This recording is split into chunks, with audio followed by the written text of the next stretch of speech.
Everything is completely natural evolution as we've been led to believe, even though the evidence doesn't support that. So there's a battle playing out right now, Brian, to hang on to what is called the standard model. That is the standard model in physics. It says the Big Bang was this primal release of energy. We don't know what happened, and it was a completely natural process. And within the Big Bang, the evolutionary Big Bang is when we appeared.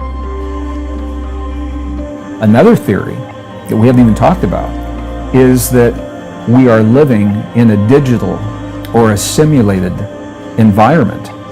The first scientific algorithm was designed to attempt to determine whether we are or we are not living in a virtual or simulated reality. And what they did was they created the variables that take into account everything that we see happening in the world today, from physical parameters and physics parameters to social parameters and climate and everything that's happening. And they plugged it into this algorithm. And the algorithm said that the odds are much greater that we are living in a simulated reality. But what we know is that a growing number of mainstream scientists are now beginning to suggest that our entire universe works very similar to the way a computer works, except our universe now is believed to be based in consciousness. Consciousness is the language that allows this universe of ours to work the way it works. And just as every computer language has a program that allows it to get things done, our consciousness computer of the universe appears to work precisely the same way, and it's the power of our belief. The power of belief that literally rearranges the stuff, the atoms and the molecules that our world is made of to create the conditions of our romances, of our abundance, of our healing, of our peace, the success of our careers. There is a message in our DNA. It exists. It's been revealed, it's been read, it's been translated, and by following the instructions left to us in some of our most ancient and cherished traditions, we can now literally read the code of life as the letters of ancient alphabets. And when we do so, our genetic code becomes words, and the words become sentences. Although you may have always sensed that we're here on purpose, and that whoever, whatever is responsible for our being here may have left something hidden for us deep in the mystery of our lives long ago. And I asked him the question through the translator. I said, what is the force that holds the universe together? We had already had the conversation that there is something out there. So I was asking for specifics from his Buddhist, Tibetan Buddhist perspective. I said, what is it that holds the universe together? What connects everything in the universe? And he had a conversation with the translator, and then he answered me with one word. He said, compassion. And I said, well, wait a minute. I thought that compassion is a feeling, an experience that we have in our bodies and our hearts. I'm asking you, what is the force that holds everything together? And he answered me again. He said, compassion. And I said, well, is it an experience or is it a force? And he said, yes, it is both.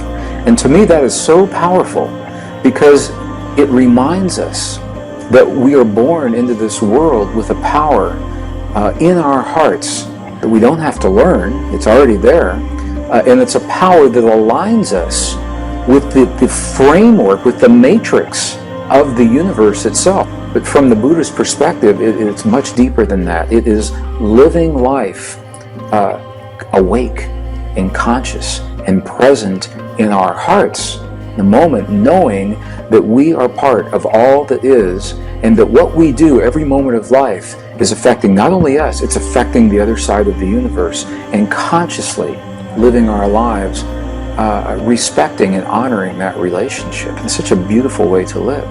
There has been some kind of a natural creation, so a natural Big Bang. Evolution did begin, but there has been some kind of an intervention, a conscious intervention at some point in the past where DNA was manipulated in a way to create, to give us capabilities and other forms of life. You may be surprised at just how powerfully you're affected by the clarity of the message you're about to hear, the message that lives in every cell of your body. Well, as you can imagine, the emotional experience that goes along with researching this kind of information has had a tremendously profound and powerful effect on me personally. I've always believed that we are here on purpose, that we're an intentional species, that we're a product of an intentional creation that began long ago. And while I confess I've never fully understood the how or the why of our existence, I am convinced beyond any reasonable doubt. When I see the complexity of life and the complexity of the DNA in our bodies, I know that we're here by design. During the late 90s into the 2000s, I was taking groups into Tibet, and it was very accessible to me, more so than it is now. And we had 12 monasteries and 2 nunneries over 26 days we would visit, and we had direct access to the monks and the nuns. We were there through translators. And one of the monks said to me one day, he said, he says, it's easy for us to live on this mountain. We're surrounded by people that support us. They bring us the food every day. We chant and we pray and we have compassion for the world. He said, but you are the warriors. He said, you live in a world where you have to fend for yourself. He said, you have relationships. You have marriages. You have children. You have wars. He said, you are on the front line. He said, it's easy for us to have these experiences because there's nothing else other than these experiences. Almost universally, ancient texts and traditions say to us that there is a power that lives within each of us, that we are born into this world with the ability to somehow heal our own bodies, influence the world around us, to bring peace to our families, to our communities, and ultimately between nations. On the one hand, and on the other hand, the great spiritual mystery is how we find that power. How do we implement it in our lives? It's through the depth of the hurt that we experience in life. Only through our deepest hurts do we reach inside of ourselves to find a greater capacity to love. When I really began to think about that, I think there's a lot of truth in it. You can love to a degree based on what you know on a mountaintop, and it can be a very powerful love. But when you lose a child, or when your partner is taken from you by illness or disease, or something worse, by war, that kind of loss throws us into the depths of what's called the dark night of the soul. It tears at the very fiber, the very core, the very fabric of who we think we are. I didn't have to have that experience, but I think it was important for me to have that experience because it taught me that I have the ability to transcend even the darkest moments, the darkest predictions of what others think and believe about me and my body. And because I personally had that experience, I can look at you in the eye, human to human, eye to eye, heart to heart, God to God, and what I can say to you is beyond any doubt, I know that we were born and put onto this earth with the ability to transcend the great crises, the great challenges in our lives, and it begins with us understanding that we are born healing.